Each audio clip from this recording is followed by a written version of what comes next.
کتاب والو، قبل اس کے کہ ہم کچھ چہروں کو مٹا دیں اور پھر ان کی پیٹھ کی طرف پھیر دیں یا ان پر اس طرح لعنت کریں جس طرح ہفتے والوں پر لعنت کی تھی، ہماری نازل فرمائی ہوئی کتاب پر جو تمہاری کتاب کی بھی تصدیق کرتی ہے ایمان لے آؤ، اور اللہ نے جو حکم فرمایا سو سمجھ لو کہ ہو چکا۔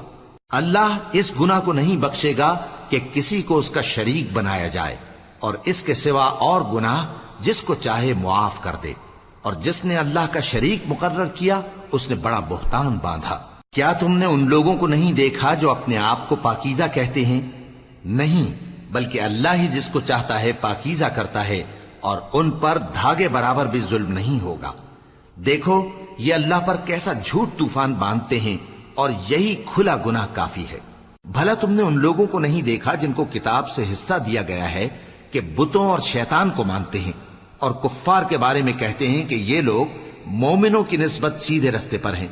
یہی لوگ ہیں جن پر اللہ نے لعنت کی ہے، اور جس پر اللہ لعنت کرے تو تم اس کا کسی کو مددگار نہ پاؤ گے۔ کیا ان کے پاس بادشاہی کا کچھ حصہ ہے؟ اس صورت میں تو یہ لوگوں کو تل برابر بھی نہ دیں گے۔ یا جو